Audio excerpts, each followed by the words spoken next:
김현종 청와대 국가안보실 2차장이 지난 28일 한미미사일 지침 개정을 발표하며 반대급부는 없다고 말한 바 있습니다.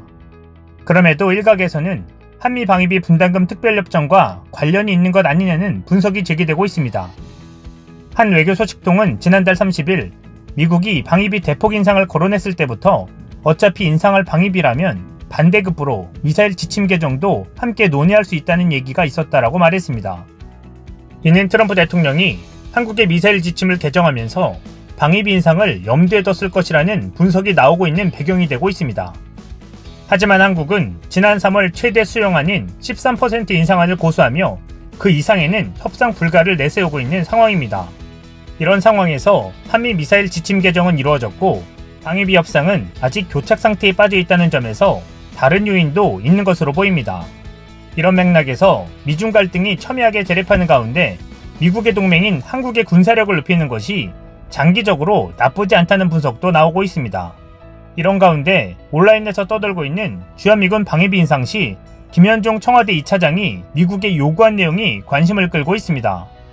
내용에는 김현종 2차장이 지난 2월 극비방미 당시 미국에 제시한 방위비 인상에 대한 요구 조건이 나와 있습니다.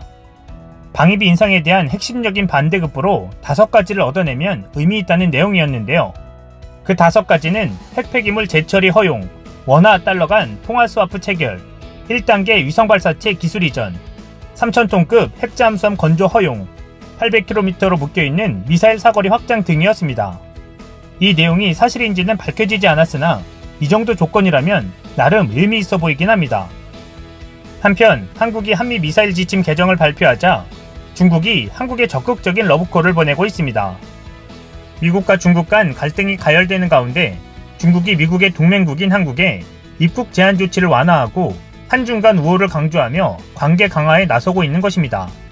이를 두고 전방위적인 미국의 압박에 직면한 중국이 경제적으로 밀접한 한국과 관계 개선을 통해 활로를 찾아보려는 시도라는 분석이 나오고 있습니다.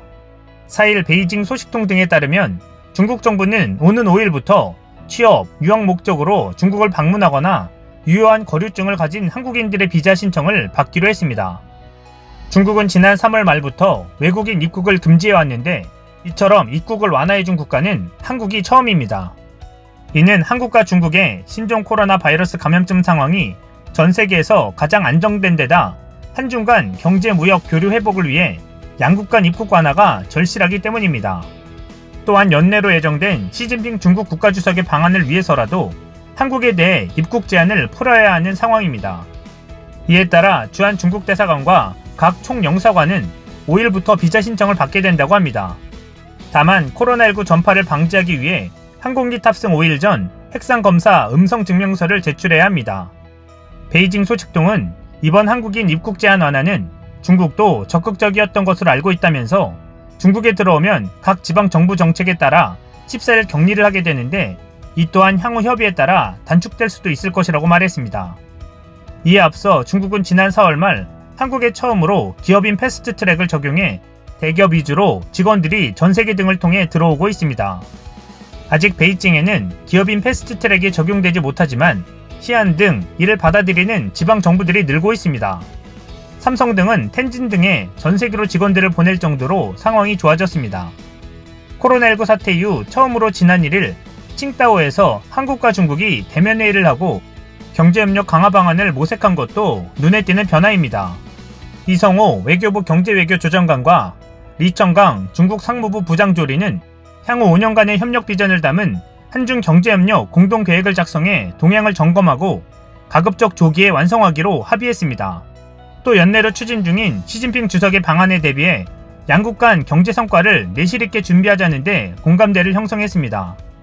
이를 반영하듯 왕원빈 중국 외교부 대변인은 3일 정례 브리핑에서 한중 양국은 각자의 방역 상황과 양자관계 발전 수요를 결합해 방역 상시화의 배경하에서 각 분야의 교류 협력을 적극적으로 계속 추진할 것이라고 말했습니다.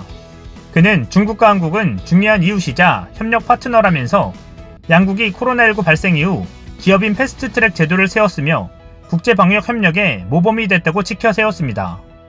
중국 공산당 기관지 인민일보도 4일 이례적으로 싱하이밍 주한 중국 대사가 참석한 한중 코로나19 협력 전시회 행사도 자세히 보도하는 등 한중 관계 개선을 조명했습니다. 이런 상황 속에 미국에서도 한국에 대해 의미 있는 여론조사를 실시했습니다.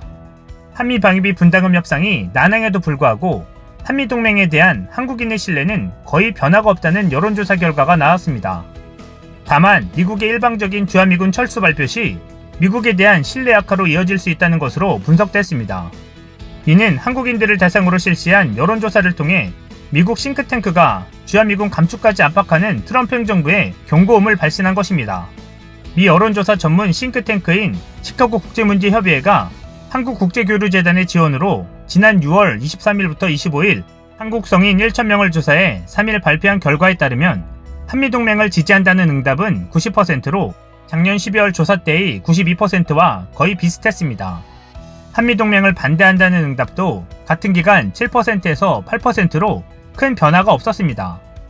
한미동맹의 성격에 대한 관점은 양국 모두의 이익이 된다는 응답이 64%로 가장 많았고, 다음으로 대부분 미국의 이익이 25%, 대부분 한국의 이익이 7%, 양쪽 모두 이익이 안됨 2% 순이었습니다.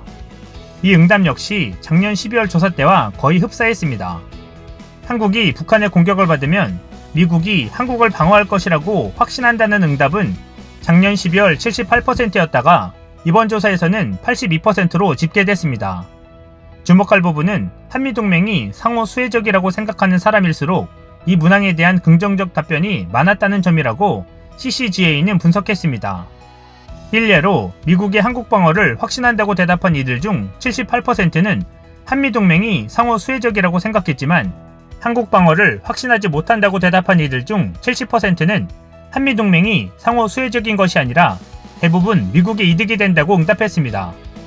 주한미군의 장기 주둔에 대해 지지한다는 응답은 작년 12월과 이번 조사 모두 74%로 동일했습니다.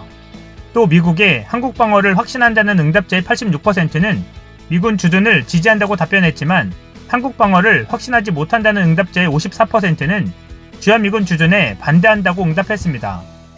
CCGA는 지지 정당과 상관없이 주한미군 장기 주둔 찬성 비율이 높았다고 지적했습니다. 더불어민주당 지지자 중에선 64%, 미래통합당 지지자 중에선 93%가 주한미군 장기 주둔에 동의했습니다. CCGA는 방위비 분담금 협상이 미국과의 동맹에 대한 한국인의 태도, 미군 주둔에 대한 지지, 안보 파트너로서 미국의 신뢰인식에 눈에 띌 만한 영향을 미치지 않은 것으로 보인다고 분석했습니다. 또 미국의 안보 약속에 대한 확신은 동맹이 양국 모두의 상호 이익이 된다는 관점에 매우 중요한 것으로 보인다라며, 이런 신뢰의 침식은 비용 관점에서 동맹의 중요성에 관해 더 폭넓은 재평가를 촉발할 수 있다고 말했습니다. CCGA는 미군의 한국 장기 주둔에 대한 지지도 꾸준하다라며, 미국에 의한 일방적이고 조율되지 않은 미군 철수 발표는 미국이 한국을 방어할 것이라는 신뢰와 약속에 대한 확신을 침식시킬 수 있다고 강조했습니다. 날로 높아지는 한국의 위상에 강대국들이 한국의 마음을 다잡기 위해 애쓰고 있는 모양새입니다. 다자외교를 통해 한국은 일석다조의 효과를 누리고 있는 상황입니다.